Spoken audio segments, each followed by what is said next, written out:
What is going on, everybody? Welcome back to High School Never Ends, a pop punk dad podcast. I am Wingman Steve. I'm Chris183, and welcome everybody back to You Pick 'em June. June is such a great month, Wingman Steve. It's warm outside. It's fun to play pop punk music while you're in the car with the top down. And this month, I don't have a convertible, so it Do you have doesn't a matter. moonroof? No, I have nothing. So I can put the window down, or the back window down. But when I put the back window down, the whole car vibrates weirdly. I don't know why. You You ever hear that? Checked But out. hey, so it doesn't matter. You can have the windows down, play your pop punk music. And this month, you picked them, right? You picked what we're going to talk about. So these are your favorite albums based on the options we gave you. But that's okay, right? And today, we're going to talk about a brand new one, right? This is going to be an album in a band we've never, ever talked about before. Isn't that right, Steve? I don't know if their name has ever even maybe come up. I know that some of the Rankin' It episodes, definitely in the Discord, people have spoken about Seaway. But I am brand new. I never had listened to a beat of this band before, and Seaway won the You Pick 'em June matchup. It was quite the interesting one. And who we are. We're going to talk about their album called Hoser. That is a term that I believe belongs to them, and this is a Canadian band. So does the word hoser get thrown around pretty frequently when you go up into Canada? I don't spend a whole lot of time up in Canada, but if I was up there, I would welcome it. I like words that talk about people who are silly or stupid or something like that. You sure it's not a term of endearment? Like if when I see you at some point in time soon, if I always just called you a hoser, would that offend you, or would you be okay with that? I don't know. I'd have to think about it. I think it would probably be offensive. I don't think it's a term of endearment, but I don't know my Canadian slang all that well. You know, they in England, they call each other the C word, and, you know, that's perfectly fine. Maybe it's the same thing. I couldn't tell you. I feel like this band has come up, though, on the show. Was this did they do a compilation, or maybe they were in a compilation, or maybe they were on one of the albums we reviewed where they did the covers? Does that ring a bell at all? The Pop Goes? No, none of that?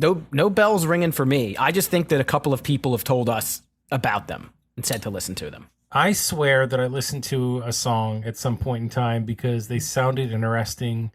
And I swear that I was into that song because when I heard Seaway, I was actually excited to talk about this album. And so something must have sparked that in my head. But I had never heard this album in my life. And so this was a brand new experience for me as well. All right. Do you remember what the You Pick 'em June matchup was? Do you want to give a recap? You showed me how to find out. No, I don't remember. Okay. Well, this one was, again, two bands that people have told us, you guys should listen to them, you should talk about them, but we just have never. Seaway and Mom Jeans. And these were, I would consider them both, you know, relatively new, you know, in the middle 2010s. So Seaway went up against Mom Jeans, and this may have been the closest matchup that we had, because Seaway just edged out Mom Jeans 53% to 47%. So that's like a vote or two. So it was real close. And then not only that, but we had a first in our You Pick 'em June when we asked which album we should do by Seaway. We actually had a tie. We threw out all four of their albums. They only have four albums. Big Vibe, Fresh Produce, Colorblind, spelled with an OU, and Hoser. And Big Vibe, which is their most recent album, 2020, and Hoser, their first album, 2013, each got 31%, and then Colorblind 23%, Fresh Produce 15%. So what do you do when you get a tie? We said, okay, we're just going to ditch the other two, and we'll have Hoser go up against Big Vibe. And in that case, people sided pretty much with Hoser, and it was 65% to 35%. And that's how we got here today. Man, So I'm going to have to go back and listen to these other albums, honestly, because if people are that close on the voting, that means that they have a pretty good catalog. And actually, I asked a couple people that I know if they've heard of Seaway. Out of 5 people that I asked that I know are into this type of music, 4 of them do. So Seaway is pretty well known, I'd say, in that small sample size. Just randomly asking people, and I think the vote shows that. So, and that's actually pretty cool that people chose the first and the last album as the number ones, or the ones that they voted for the most. But even if you look at that third one, it wasn't really that far off in the percentage. So, really just kind of split across the board, which goes to show that they have a pretty decent catalog. Yeah, so you and I are coming in pretty fresh. Why don't we start off and just say, like, what were your first impressions of Seaway listening to this record? I think that what you're getting here is a straight up pop punk sound, traditional to some extent, with a twist. I think, and the twist for me is in the vocalist, and actually it's one of the twists. So the twist is in the vocalist. One of the two vocalists. There's two vocalists, right? That's what I'm hearing anyway. Unless it's completely off. Steve, is there two vocalists on this? Absolutely. Okay. At least. So the one vocalist has this really unique raspy voice that I think stands out for sure. And, you always like that contrast between the two vocalists, but the way that he's able to deliver the lyrics over what is that traditional sound, I think makes it very interesting and cool to listen to. So I think that was the one thing that really popped out to me. The other thing is,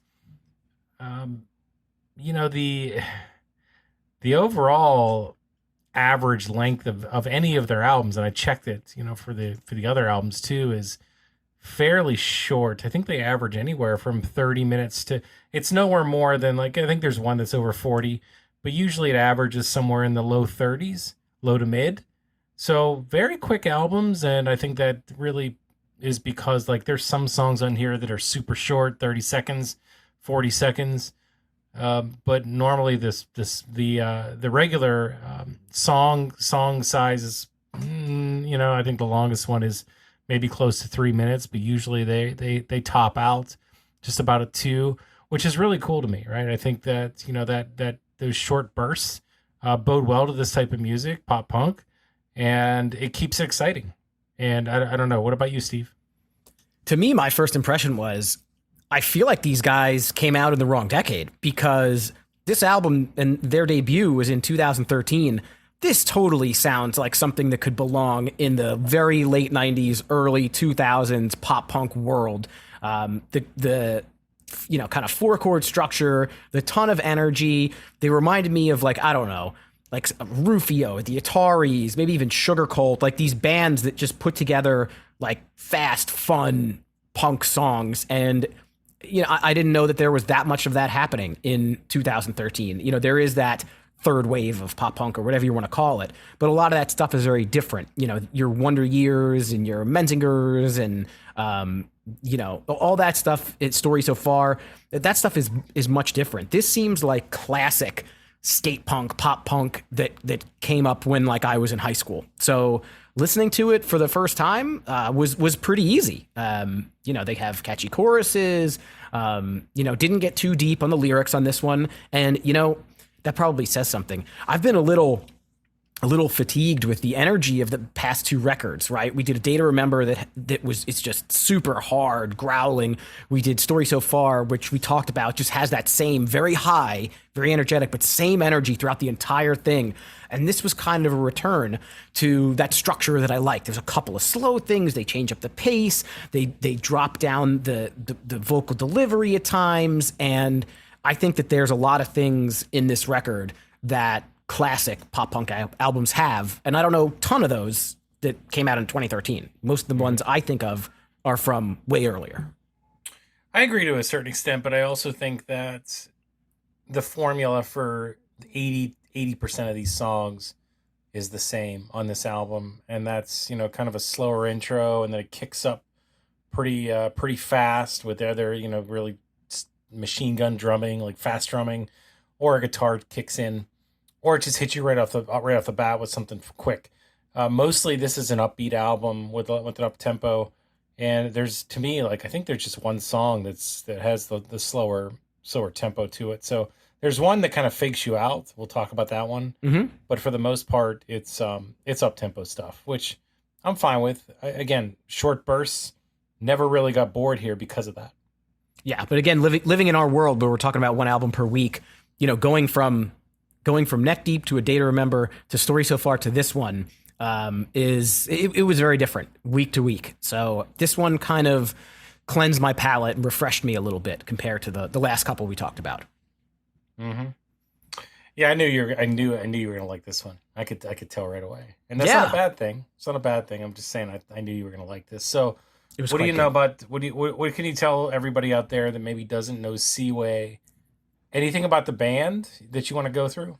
Just a little bit. There's they're a 5-piece. They do have a dedicated vocalist. His name is Ryan Locke. Obviously they're from Canada. We spoke about that. They're from Oakville, Ontario. This album itself was released in 2013, October 15th, 2013. So it wasn't a summertime album. It was a fall/winter album. It was put out on Mutant League Records, which is a record label out of Chicago that's put out some stuff by people we know. I know Lucky Boys Confusion and a bunch of other bands. And then they later signed to Pure Noise, which is quite the large record label. No real stats on like sales or anything like that. And as a band, from what I can tell, Seaway is currently inactive, but they're not like publicly disbanded or anything. But I don't think they're doing much right now in the moment. I hear it's anyway, I just did some Googling and somebody had said that it's because there's a lawsuit pending based on a former guitarist or bassist, and that could be a part of the reason why they kind of have gone underground. Oh, but, a lawsuit against the band or something where the guy did like something? A former guitarist has a lawsuit out against the band. Again, I don't exactly know what for. I didn't really bother to really look into it that much. Look it up if you want to, obviously, but it came up in a couple different searches, a couple on Reddit, and then I found it somewhere else. But it's interesting, and I don't remember the guy's name. I think it was Pete or something, but that's what I hear that could be part of the reason, or they could just be taking a break, right? It just, whatever, right? 2020 was the last album? That was the last album, yep. Yeah. Well, you think 2020 and, like, oh, yeah, that wasn't that long ago. No, sir, that was 4 years ago. So... Yeah, and, I don't know what their financial status is or anything like that, but if a band is reliant on touring for their income and then the pandemic hits and touring basically stops for a year to 2 years, that I'm just speculating, that could be a potential reason why they needed to do something else. Very true. Very true. The only way we could find out is by asking them, and we can't do that today. But what we can do is the fun game that I usually like to play, right? Where we go to Spotify and we take a guess on what we think their number one most popular song is based on streams. It's going to be tough, Steve, because you're not as into this band, so you won't be able to tell me exactly from the other albums which is the top. But if I'm looking at the top 5 and I can only see the top 5, here's the question for you. Do you think that any of the songs off of this album, Hoser, are in this top 5 list? That's easy yes or no. Probably 1 or 2. Incorrect. That is wrong. None are there, or more than that? Nope. There is none. There is 2 that is off the album Big Vibe. There is 1 that is off the album Fresh Produce. That is the second one. Actually, there's 2 of them off Fresh Produce, the second and fourth one. And then the number 1 most streamed at 12,400,000 is Vacation, is off the album Vacation. And it's the song Something Wonderful. I did not listen to that song. We'll have to check it out. They have a lot of mustaches, too, in this band, based on their pictures. These guys have a lot of mustaches. Yeah, I saw the video for Shy Guys, which is what I thought would... I mean, I know that's the number 1 off of this album. I didn't know where it ranked in their, in their whole thingamajigger. But I don't know that they had the mustaches back then. At least not all of them did. Well, in the picture, 3 out of 4 guys have mustaches. Yeah, in this little Spotify photo. Yep. And if you look at some other photos, they do too. So mustaches must be their thing. I have never had a mustache. I could not pull that off. I don't know if you ever had a mustache, Steve. A solo stash? Not really a solo stash. Usually it goes with a little short beard goatee kind of thing. You could do it though. if I you might have wanted done to. it just to be silly. Maybe one time when I was shaving, I just left it there for a day or two, but not a serious thing. Are you going to do that sometime soon? Can you do the mustache for the upcoming concert? We'll see. Maybe I will. This would be a good thing. We would take pictures. But back to Seaway, guys. So that was an easy one, right? Nothing really crazy there. Steve, anything else in the band before we jump into the album? Let's jump away. Let's dive in. Let's jump and dive. So, Expectations is the first track, and as per usual, I'm very critical about the first track. I'd love to say that ad nauseum, but it's very true because this is the one that really can sell you, right, on what's going on. And I'll be honest with you, Steve. When we got into this exercise, and I was in the car because that's where I started to listen to this, I could not remember for the life of me which Seaway album we were going to be reviewing. I just could not remember. I forgot. And I just picked an album. And it happened to be this one, Hoser. I'm like, you know what? I'm just going to start with Hoser because 2013 seems like a year that we would want to talk about. I don't know. Like that, who knows, right? That could have been right or wrong. But when I started to listen to this album, obviously Expectations was the first song that came on. And it certainly did not want for me to turn this album off, right? So the first thing that really caught me was this song, and it hooked me right away, ladies and gentlemen. I was immediately into this band. I actually texted a couple people again, like I told you before, like, hey, are you guys into the band Seaway? Because I liked it so much. So this Expectations, it immediately hits you with a really awesome sound. A super upbeat tempo, fun, right? And you get that lyrical delivery, that raspy voice of the one singer versus the other one that's a little bit more classic pop punk delivery. I love the intense intro into the pause, then back at it, the in and out. Always a fan of that. And again, something about the guy's raspy voice draws me in. This was just an intro track overall, I think, because it was so short. But I was into it, right? I didn't care. I mean, it was a short burst. I thought it was a great tune, though. Steve, what did you think? Yeah, my first impression, like I said, was these guys seem like a pop punk band from the late 90s or early 2000s. They're fast, they're energetic, they're passionate.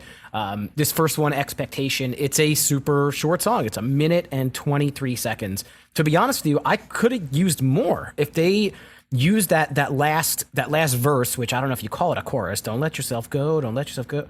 I feel like they could have developed that into a chorus and given us a couple more verses, and I would have been happy with that. As it is, it's a pretty cool little intro to the band. I would consider it an official track rather than an intro because it does go over that 1 minute mark. But it definitely leaves you like wanting more. So maybe that's a calculated move for the band. It could be. I'm with you though. Like I love this tune so much that I do wish they would have expanded it, but that's okay. Like you said, it left you with, okay, what's next, right? What do we got next? And so that brings us into what's really good. And Steve, what did you think about the follow up to that initial track? What's next is what's really good. It is really good.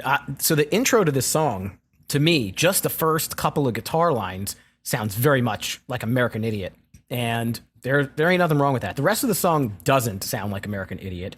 But the chorus is super catchy. It's this sing-along chorus. They've got the back and forth with the two singers, and they're very distinct between the two of them because the one is very, very raspy. The other one's a little more traditional pop punk. I love that they kind of repeat that chorus a few times. There's a pretty rad, like a fast bridge towards the end. There's a bunch of like starts and stops. The drums are really fast. This is a really good song at number 2. Yeah, so this is where it really became apparent to me that there were two singers. I guess on the first track, because it was so short, I didn't catch that as much, and I thought it was just the one guy with a real like rough voice. But I caught it here. I loved it. I love two singers that are different. And you're right. This one really just kicked it off with this amazing up-tempo, fun melody. And I really liked when they kind of slowed it down for a couple different lines in this particular track. I love the one that goes, "How can every single try spawn 1,000 bullshit lies?" Mm-hmm. Love that part, right? The way that he delivers that, and the whole song kind of slows down, but then also how he goes back into "You've lost your spine." So there's a line. I don't think it was the chorus, right? It might be the pre-chorus or a bridge piece. I don't know, but where he starts talking about "You've lost your spine." I don't have the actual lyric here. I think that's the start of it. But my point isn't the words, but the point is more that the song kind of slows down for that line, like whether it be towards the end where you have a dropout and just a little bit of guitar behind it when he delivers that, or earlier in the song where, again, I think the tempo actually does slow a bit when he delivers it. I thought that was really unique and really fun. So definitely two things that stood out to me as just noteworthy pieces of the songwriting, and definitely needed to be talked about. But I was really into this one too. I think, again, it was just a total package and a really fun song to listen to. Nice. All right, well, keep it going. Talk about keeping your stick on the ice. Chris, did you used to laugh? Yes. But then it got old. I don't know how to, because of Now you're just cynical and everybody knows. Yeah, I like that though, right? I think that's cool. The lyrics in this song, I'm a fan. But I'm also a fan of the music too. But keep your sticks on the ice. Man, okay, tell me that you're Canadian without telling me you're Canadian, right? Name a song after hockey. Yeah, well, I mean, look, I'm a big hockey fan too, but no, I mean, honestly, like, I think this kind of goes, this is on brand for this. And again, nothing against our Canadian fans out there, or anybody from Canada. I love hockey, and obviously we're obviously a big fan of this album, but get that fast drum start again. So that's again seems to be like a trend that we're hearing with this album so far, is that, the fast start, which I'm cool with, right? Drumming on this so far has been great too. Like very, very intricate. Let's say, it's not simplistic drumming by any stretch of the imagination. So love what they do there. But I think overall, like, this song is not overly, like, the song itself isn't overly complicated. I think there's a simplicity to really love here with this song, and it's tied into a lot of different things, but the bridge melody is what really, I think, stood out to me as great. I thought the chorus was actually just okay. So I actually like the lead up to the chorus better than I like the chorus itself. I don't know, they switched gears in the chorus and it just doesn't sound as good. But the melody before that is, I think, where it's at. And then, to wrap up the song, I think it was kind of weird. I don't know. It seemed like a little disjointed, except for that bridge chorus that comes back at the end with, we'll call it bigger drumming. You can hear, I guess, the drums are turned up, or maybe they're just more prominent behind that same piece that I just got done saying I really liked. So I think there were a couple key points that were really good in the song, and maybe some parts that were just kind of so-so.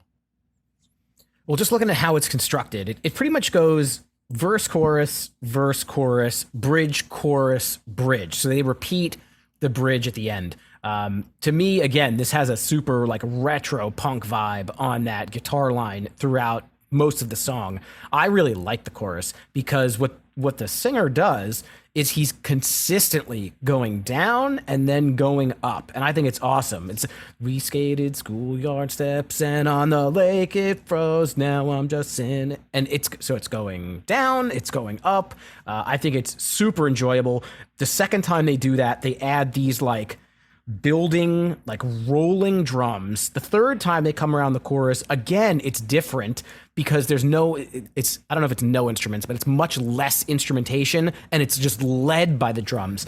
these are the things that I wanted last week out of the Story So Far album is change around your stuff for a little bit. Give us different looks on these choruses. And I think this one works really, really well. And then to end the song, again, they repeat that bridge and then there's just a sharp cutoff, which sometimes can work and sometimes it doesn't. I think it works really, really well. I don't know exactly how long the song is, but it's super easy to get through and definitely a standout here in the number 3 spot. See, but you're saying that that's the chorus. Like I didn't read it that way. I thought that was like the pre-chorus. I used to laugh, but then it got old. Now I'm just cynical and everybody knows. Yeah, I'm pretty sure that's the chorus. They repeat that 3 times. I don't think so. I got the lyrics right here. I'm looking at them too. Yep. And the bridge is, you'll all throw your wish in the well, but I'll keep mine a secret. Keep it a secret. I don't know. I think I'm looking at the lyrics here. I know that there's a little bit of dead air, but I just want to make sure that we're on the same page with this because maybe my point is that was a little bit too straightforward, a little bit too sing-songy, and the pre-chorus was a little bit more interesting. I don't know. This one really stuck out to me, and I made a point of it. So listen to what I'm talking about, ladies and gentlemen, and I think you'll hear. I obviously I'm not listening to the song right now, but I think maybe actually okay. Now I got it now. So I thought people never changed. We skated schoolyard steps, and on the lake when it froze. Now I'm just cynical, and everybody knows. So you're saying the chorus starts. Now I'm just cynical and everybody knows? No, I'm saying the chorus is we skated schoolyard steps and on the lake it froze. Now I'm just cynical and everybody knows. I used to laugh, but then it got old. Now I'm just cynical and everybody knows. That's the chorus. I disagree. Okay. Well, listen to it. Think so. I think anybody listening will like it regardless. I think so too. I think, regardless of that, I think there's a lot of cool stuff here, but still going to stand behind the fact that I don't think the chorus is that great, but I know that there's one person out there that's going to listen to this and probably post on Discord about it. So yeah, I'm looking at you. I don't care. I'll wait for it. I don't care what you have to say about that because I'm standing. Are you talking to somebody this. in specific? Yes. Is this Punkish Dad? Are you talking to him? Do you want to just? I'm not going to say the name, no, because okay. that's dignifying this eventual response that I'm going to get. So I look forward to that response. I do not, because, well, I look forward to it too, because I will stand behind it. But just like standing behind my opinion of this song, do you stand behind your eventual opinion that you're going to give everybody out there for the next song, Steve, which is Too Fast for Love? Is that a question? I stand behind all my opinions, of course. Well, let's hear it then. Another really enjoyable song. The chorus is pretty simple. Actually, the whole song is pretty simple.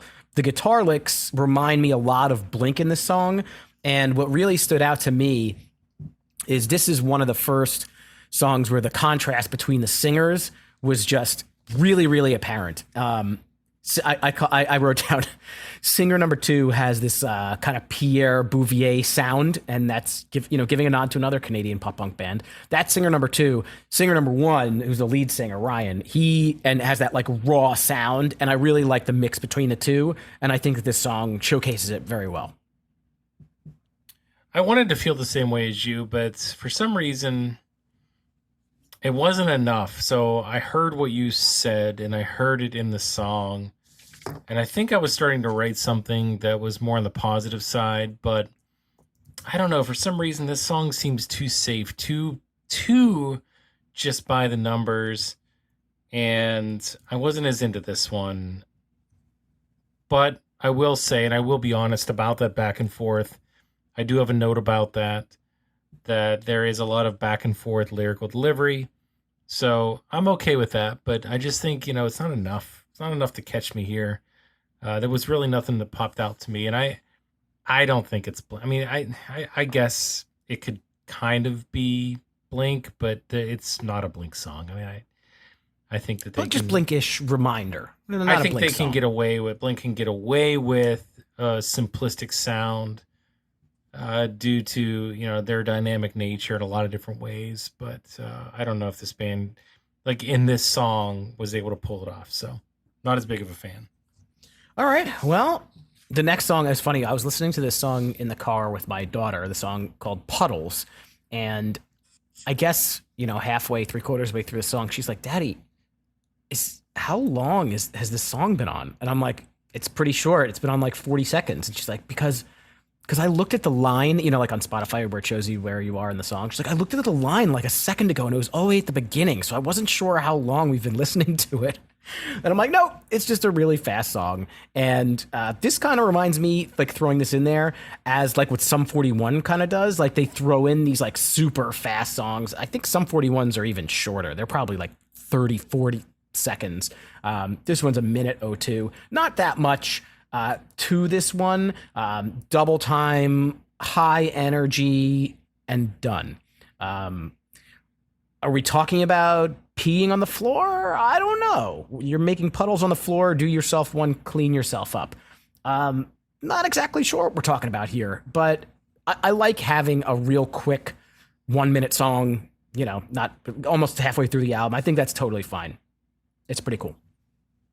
I mean, it could be crying tears, and your eyes are beautiful, but they weep with desperation. You're making puddles on the floor. Do yourself one, clean yourself up. Maybe she's crying or he's crying. Could be. I don't know. It's a great song. It's funny, we I mean, it's been a while, but we're still pop punk dads, right? So you talked about that. I put my music on in the car, and instead of a response, what I hear is louder music in the background from their phones. Uh-huh. So do your kids have cell phones? What's that? Your kids have cell phones? Yeah, they're 12 years old. Okay. I wasn't sure. Everybody's got different thresholds when they get phones, so I just wasn't sure. Yeah, they're heavily monitored, of course, but for whatever that's worth. But definitely I hear either some person talking at a feverish pitch, maybe a YouTuber, or I hear other music. Rarely do I hear any kind of response to the music I'm playing.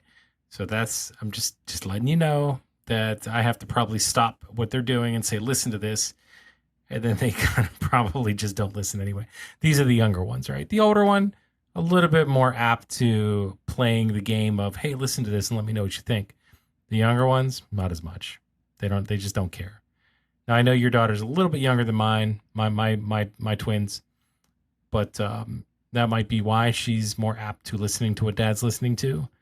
But probably give it another 4 years, and she may not care either. We take turns. If I'm, quote unquote, if I'm studying for an episode and I'm like, listen, I need to listen to this, chill, as long as there's not too many curse words, because she still gets upset when she hears the curse words and she calls them out, and then she'll tell on me that I played music with curse words. But listen, if I don't need to listen to something specific, it's a lot of Taylor Swift or just the radio. So she gets her personal time too. I immediately turn off Taylor Swift. I will not listen to that. I don't know how you do it. I know way too much of the tortured poets department, all of it. I know way too much of all of it. Way, way too much. I'd rather listen to silence. Slow down on that. I'd rather listen to silence. Complete silence. I don't mind it. I don't mind some Tay-Tay. It's okay. Not all of it. But we're not going to talk about that. We're going to talk about slowing down. No, we're certainly not going to talk about. No, we are going to talk about the fact that you called her Tay-Tay. But we're not going to do it now. We're going to talk about that another time. Listen, my daughter is obsessed, man. This is the world I live in. That doesn't mean you're obsessed. I'm cool. I'm hip. I know the lingo. That's you're making it worse. Hello, fellow teens. Oh. Have you listened to the Tortured Poets Department? Okay, well then let's just put your money where your mouth is and let's review the album then. Oh no, I didn't really like it that much. Well, yeah, it's the world you live in, Yeah, it doesn't mean I'm happy about it. Yeah, I could see now your demeanor is going downwards instead of upwards. So I'm slowing down. I called you on it, and oh, there it is. Slowing down. It is. It's time to slow down. Fine. You don't want to talk about it anymore. Let's talk about slowing down. Slowing down. What a great song, right? I love this, and I love it for a lot of different reasons. You think this might be an acoustic ballad, right? You turn it on, you're like, okay, here we go. acoustic ballad. Here we come. Let's see what Seaway can do. Love that sound. Break out the acoustic guitar, start things off. But fooled you, right? Because this is not that. This is something else. Because once that's through, it's just a short intro. It speeds up again. This is not an acoustic song. It turns into a great first verse. The up-tempo switch in the melody is really cool. And the other thing about this song is I think it changes gears. I know it does several times. So it's not just that one switch.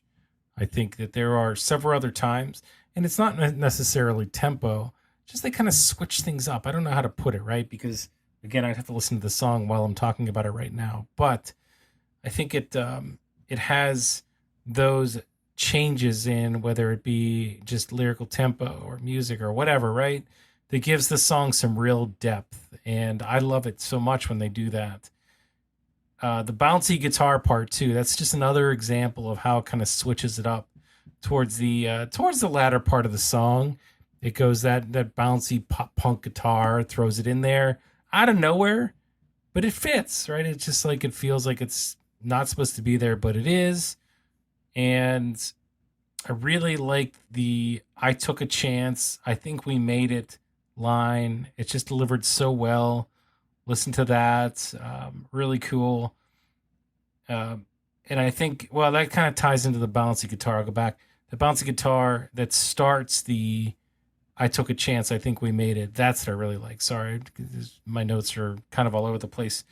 And then the end, I like how it kind of wraps up, right? With that back to the acoustic, with the instrumental, a little bit of piano in there too. So to me, like, this song has a lot of it all, and it fits together well like a puzzle. So really a big fan.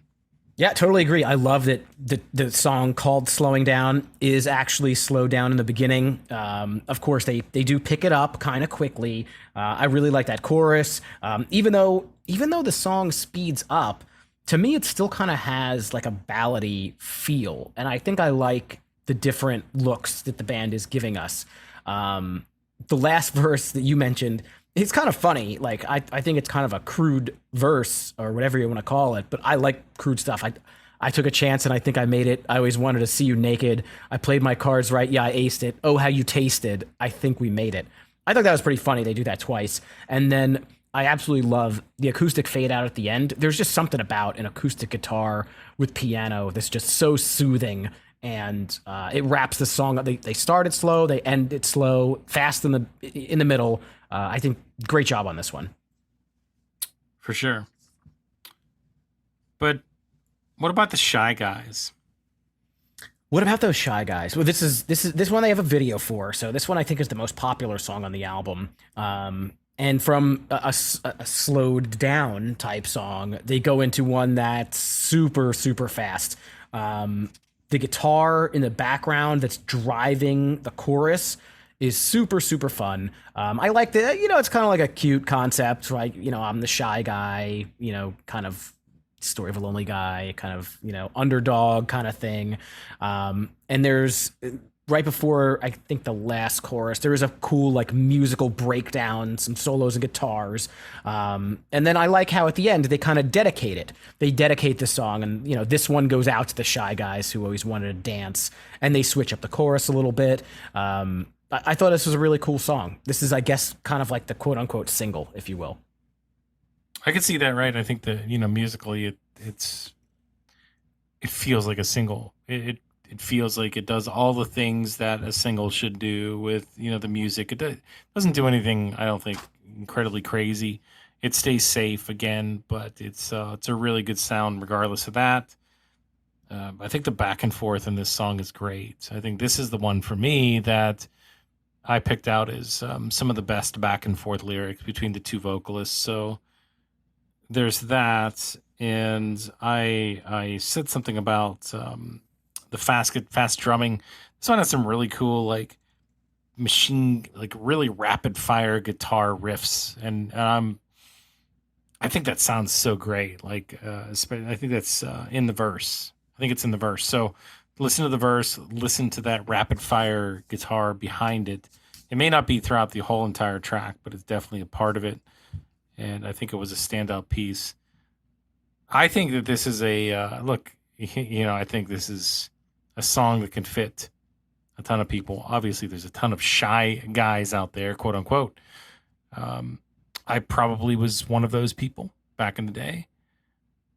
So I probably could have used this song, back in the day, right? I didn't, maybe not in 2013, but we're talking before that. I would probably would have sang this out loud at the top of my lungs after maybe something didn't go well at a school dance or something. I don't know. But it's, if you read the lyrics, they're not really that. It's so simple, right? It's not even like anything that intense. Like it just I don't know how old these guys are, but this could be like a high school kind of album. They could have written these songs when they were in high school, and I would understand that. It's so straightforward. I know I'm still the shy guy, and if you're on top of you're on top of your game, but if I can finally win and reel you in, we could be one and the same. I mean, yeah, sure. Like, okay, great. I think it's it definitely lyrics that you can instantly remember and sing. I get why this could be a single, or it is a single. It's not beautiful poetry, but it's fun. Fun enough. And I'm all about fun. So sometimes. Certainly are. Sometimes. Even though you have no direction. I have tons of direction. You love One Direction is what you do. No, that one I don't. Because you love Taylor Swift, so you might as well. I think I started the last one. You can start No Direction. I already started it. Are you going to continue, or? I did. I did. I think that was it. I just wanted to make fun of you again for liking Taylor Swift and One Direction. Listen, if you're going to have to make fun of a lot of people. Oh man, I hate to start with an because I'm getting my words together. So I think that, just kind of this one was tough to really talk about. So I think it does some cool stuff.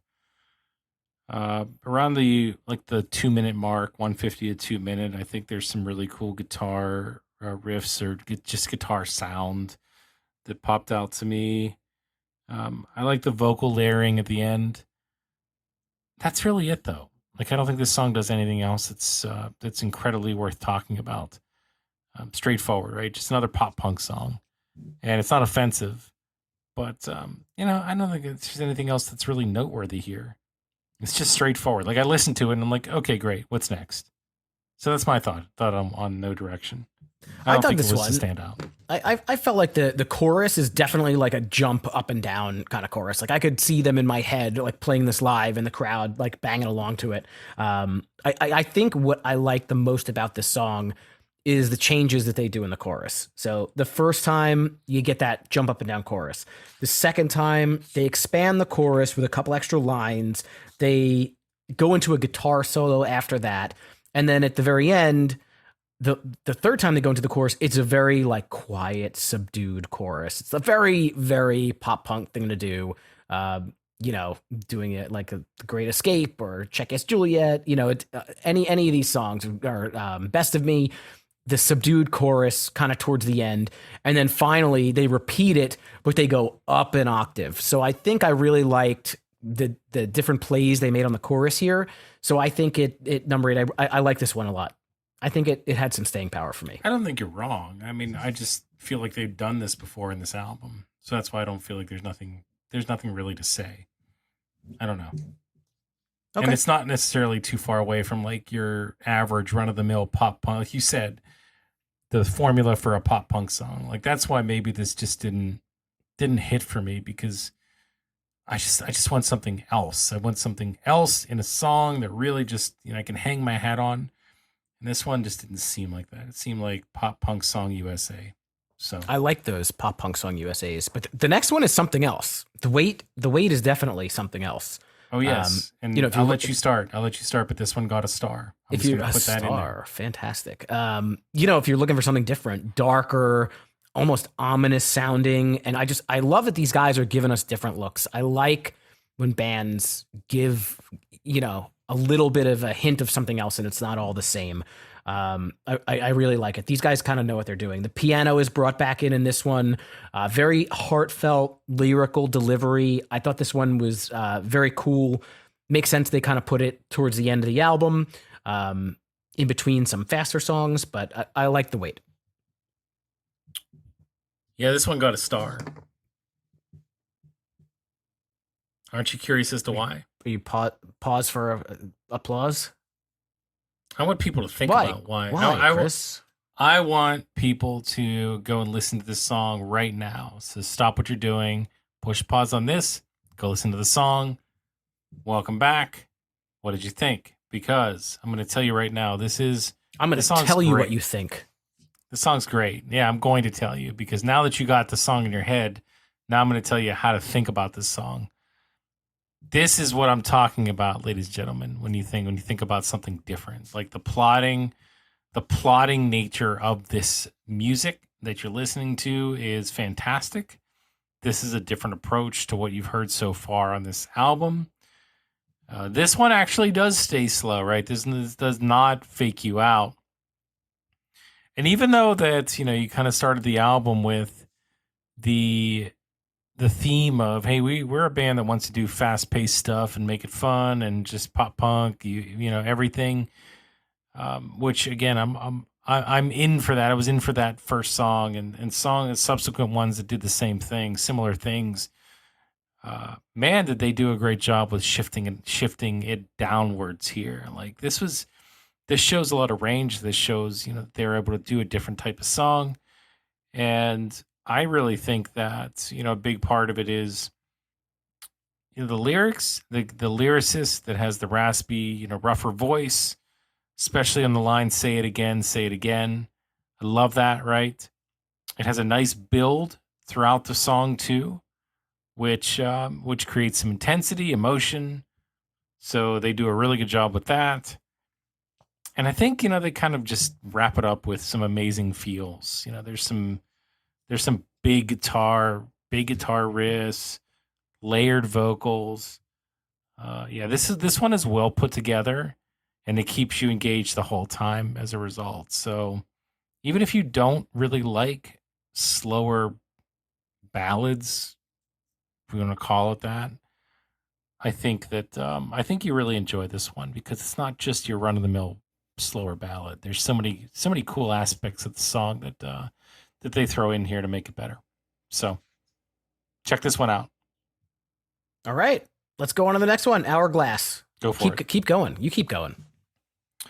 Yeah, this is an interesting one because it immediately slaps you in the face with vocals, right? It just comes right out, and he starts to sing right as loud as he possibly can. So I like that, right? I think it gives it something different. There it is, but I don't know that there's much else that I can really say is different about this song. I really think that the other standout pieces are, there's a transition into that super fast drum work. There's some really fast drum work here, which kind of shows off a little bit of talent, from a lot of talent actually, from the drummer of this band. And that's about it. I think that it ended up being just okay. So I think it started off with a lot of promise for me, but as I kind of got into the song, it was like another okay song. Kind of like what I said about the songs, that song a couple songs ago. The one about which one was that? No Direction. I think it's kind of the same idea. Yeah, I mean, so as you said, this is one of the first songs I think that just like goes right into the lyrics. There's no intro. They do a lot of the intros on this album, which is good. This is one of the only tracks I think that doesn't excite me like all that much. I don't know why. It's fine. I just wasn't that drawn to it. Maybe it's the delivery on the chorus. It just seems more relaxed. I don't know exactly what it is, but not every song is going to be a banger. This one is perfectly fine. It's just not one that I'm like drawn to at all. No, I mean, I maybe with time, like, you get into this one, but I definitely, I love the way that it kind of transitions into this final track, Deferral. And Steve, why don't you go ahead and kick this one off? Yeah, I like the guitars in this one a lot. The vocals are just all over the place, though. They're in a good way. They're low, they're high, they're isolated at times. The chorus is pretty simple. It's not necessarily my favorite, but I like the kind of storytelling nature of this song. To me, this one, the verses actually carry the song instead of the chorus, which is opposite of what I've probably felt for most of this. It also, I don't know exactly why, but it does have that like last track kind of feeling to it, like it's putting a bow on the album. I don't know if I can pinpoint exactly what it is, but I liked it here as the final track on the album. I do too. I think a couple things that noteworthy to me is, the tune much better here. Very distinguishable over some other tracks on this album. I like how the guitar at times brings the lyrics in louder. Seems like that's a choice here with the way that they kind of constructed this tune. Guitars kick in, lyrics get a little bit more pronounced, which is a cool dynamic. But the one dynamic that I'll definitely touch on is there's a line, we couldn't help but walk away. Too many things we need to say. I'm not sure if that's the chorus or what it is, but I really like the dynamic of, and I think it's the two different singers that are delivering each line. The one line goes downwards in an octave or not an octave, but just in progression in tune, and the other one lifts upwards. So we couldn't help but walk away. Kind of goes down the hierarchy of notes, and the other one goes up. And as simple as that sounds, it sounds great. It sounds really interesting and cool. So I'd like to know what you guys think about that one. Like, does that stick out to you too? That back and forth there, and how they do that. Other bands probably do it too, but again, just kind of looking at this song on an island, I kind of like the way that is. So I'm with you. I think they put a nice bow on this album. It wraps it up well. And it gives you a track that isn't a throwaway at all. And it really just kind of leads you back to the beginning of the album, where for me, if it's a solid last track, I'm more willing to cycle through to the front again to listen, maybe for a second time, or in this case, 15th time. There you go. All right, we did it. We got through it. Not too difficult. Yeah, it was a quick look. Like we said, it was a quicker album. Not as much talk about smaller songs. Less time. Do you guys out there like these albums that are a little bit quicker, that have just a very, very short runtime? Obviously, those of you that voted for this album do. But just curious for the rest of you, like if you get into this album for the first time, if this is the first time you're listening to Seaway at all, or maybe just this one album. What are your thoughts, right? Do you want more, or is this just enough? I'd love to know. Let me ask you a question, play a little game. You did your game. I'm going to do my game. I took a look at some set lists that Seaway did back in 2021, back to 2019. How many songs, knowing they have 4 albums, how many songs do you think from this record made their set list? By the way, you got to name your game. You can't just haphazardly have a game without a name. It's the set list game. Yeah, you do better. You do better. I'll think about it. Think about it. Set list in it. Yeah, it's too close. So the question is, of these 11 tracks, which ones were on their set list for when? How many? A recent show? Is that what we're saying? It's not that recent. So there are like 2021. December 2021 is the last show they had. Well, Shy Guys, we talked about that. I think they probably do Expectation. That's not correct. Not correct. Neither one? Well, no, Shy Guys. Just Shy Guys is the only song from this record they have on their last, it was a holiday show that they did up in Canada. And actually, there are some tours from back in 2019 when they toured the United States. None of the songs made it. None. Oh, I misunderstood you. So I thought you meant that there were 4 songs on this set list. Or on the 4 of the 11 were on the set list. And you're saying Who said that's not that? true. That's what I heard. Oh, no, I didn't say that. I was asking what you thought. That's what I was going to pick 4. No, only one made their holiday show, and the last U.S. tour they did, none of these songs were on the set list. So this right might then. be one of those things where they kind of like abandoned their first record and just tore on everything else after. I wonder why. That's really interesting to think of why they wanted to do that. I know some bands do that. Now we got to listen. Now we got to listen to the rest of it. Find out why. I mean, is it exponentially better? It could be. There's obviously a fan base divided, right? All of our people that are listening out there that voted, they were very polarizing because it was so close. But yes, I'm very curious to hear. But on the other hand, and I'll use Weezer as an example. There was a long time where they did not play certain songs off of certain albums. I did not hear a lot of Pinkerton songs from them for a long time. And then all of a sudden they started to play them again. So I don't know why. Maybe it's just the choice of the band. But man, you have some really good songs here. Like you said, there's some songs on this album that would be great for a live show. Because they're all pretty upbeat, right? And that works. Yeah. I don't know why they don't go back to this. Maybe if they come back, they will. Who knows? Maybe they do really short set lists or really short sets, like 40 minutes. For them, that could be like 45 songs.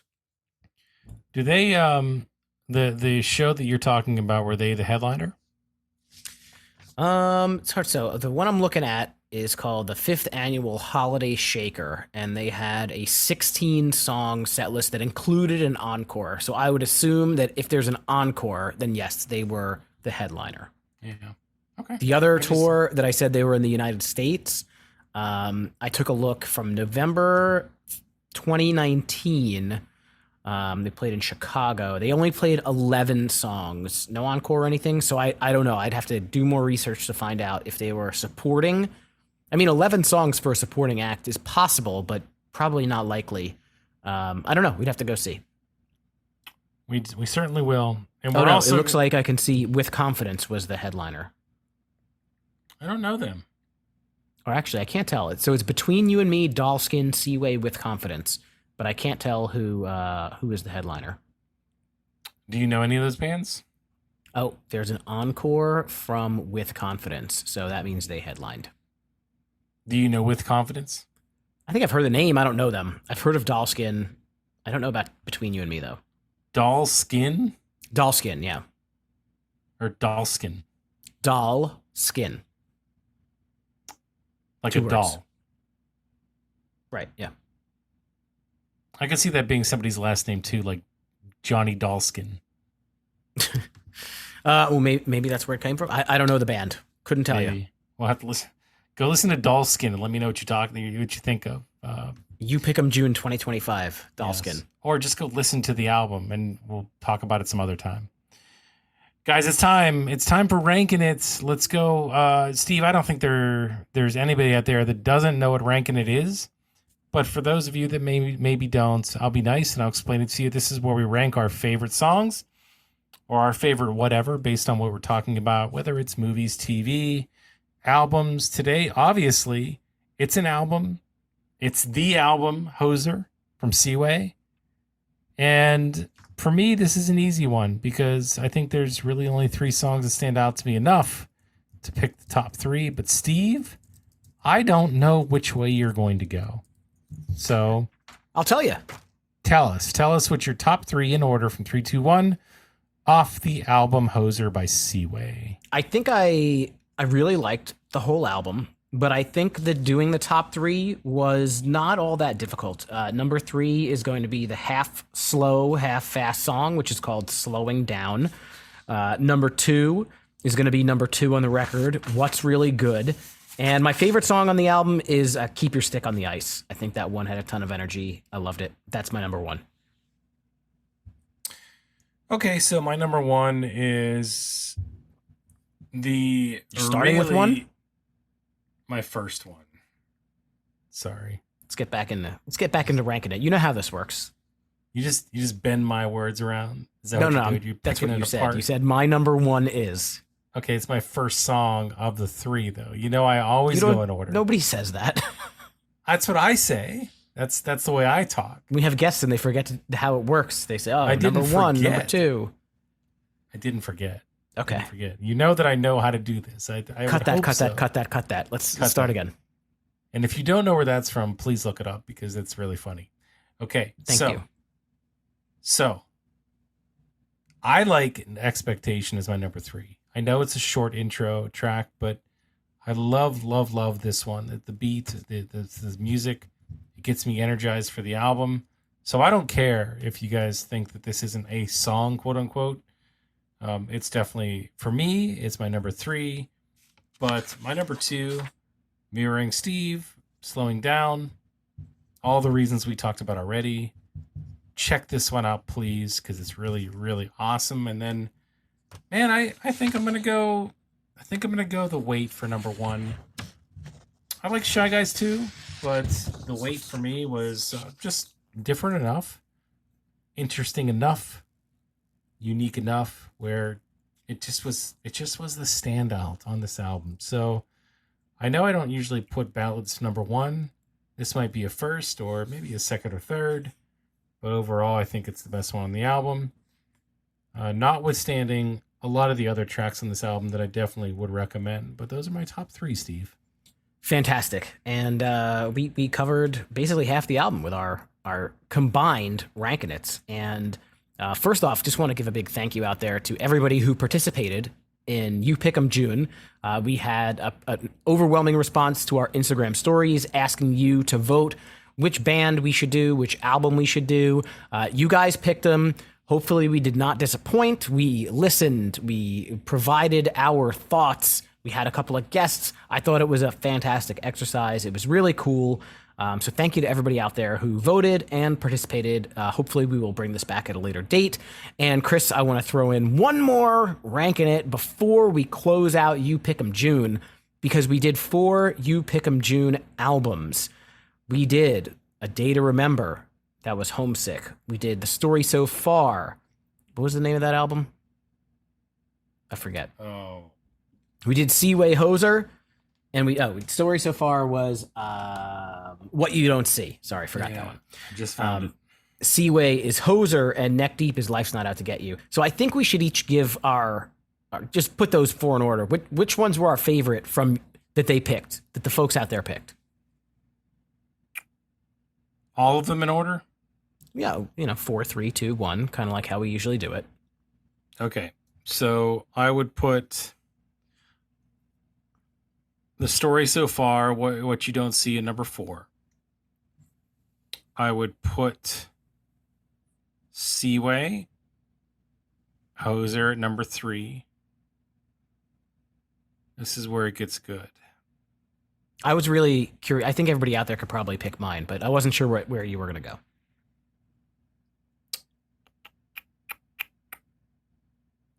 I'm gonna put Neck Deep at number 2, and A Day to Remember at number 1. All right.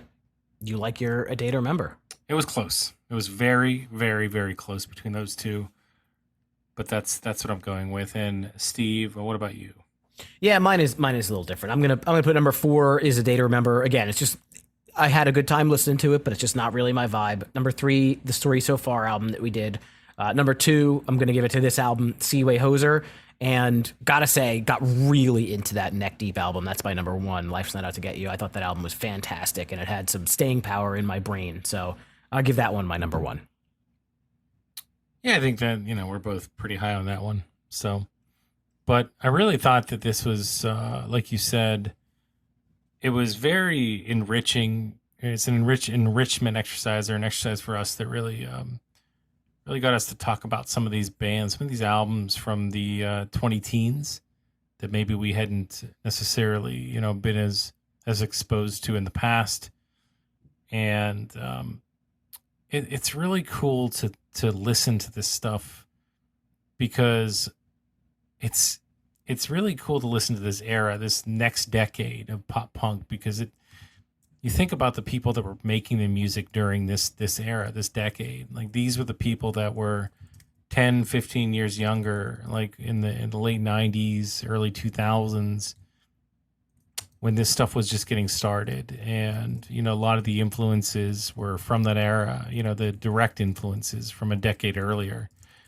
And you hear a lot of that in the music that's from the 20 teens. Some of these bands weren't necessarily started in the 20 teens. Like, I think All Time Low, All Time Low was big in the 20 teens. They didn't start in the 20 teens. They started earlier than that. But yep, there are a lot of newer bands that did. And it's really cool to listen to some of these that have a lot of influence from that earlier 2000s era. So I think this is one of those bands that fall into that category. And I look forward to listening to more from this band, and also some of the ones maybe didn't make the cut. So, for all of you out there that maybe didn't get to hear us talk about the album that you voted for, there's always a chance down the road based on, this, that we'll be able to get to those and talk about those as well. Absolutely. All right. I think we got it, Chris. You want to wrap us up? Yeah, ladies and gentlemen, hopefully you enjoyed today's show. And as per usual, we love to hear from you. We love to know exactly what you thought about the show, High School Never Ends, the mini-series, You Pick 'em June, anything, even the album and the band that we talked about today. The best way to do that is give us a review, right, on either Spotify or Apple. We'd love to hear back from you there on what you thought of the show. Written reviews are awesome. 5-star reviews are even better. So give us a rating as well while you're there. And don't forget to come and check out our shop. We have some really cool stuff that you can purchase to support the show. Everything from hats to gloves. We don't have those sleeveless jean jackets just yet. Maybe someday. New, potentially on the horizon, Lululemon pants with High School Never Ends logo down the side. Is that correct or no? We'll see. Okay. But all of that stuff is, again, the easiest way to find that is to go to our hub, which is www.hsnepod.com. That'll link you to the shop. That'll link you to the socials. That'll link you to anything else tied to the show. And look for us on, once again, Apple Podcasts and Spotify, where you can give us those reviews. Yes, sir. And speaking of socials, make sure you're following us at HSNEPod, like High School Never Ends Pod, on Instagram and on Facebook. And if you go to our website, hsnepod.com, you can also join our Discord server, which is a really fun little community that we have cultivated where we chat about pop punk music and lots of other stuff. Sometimes it's not pop punk music at all, but we would love to chat with you there. So hop on in and join us on Discord. This is a wrap on You Pick 'em June. I am not spoiling what's coming up, but we have a brand new mini series that will be debuting in the beautiful summer month of July. We'll be back next week with that brand new episode. And until then, keep on rocking your dad bods, throw up your rock hands, and blast the pop punk. If you're enjoying this podcast or any podcasts on the Dragon Wagon Radio Network, be sure to check out the Dragon Wagon shop. You can tout your podcast pride while supporting your favorite indie podcast network. Make sure to check it often for new items and limited time designs. So shop now at dragonwagonshop.com. Get your dragon swag on. It's Dragon Wagon.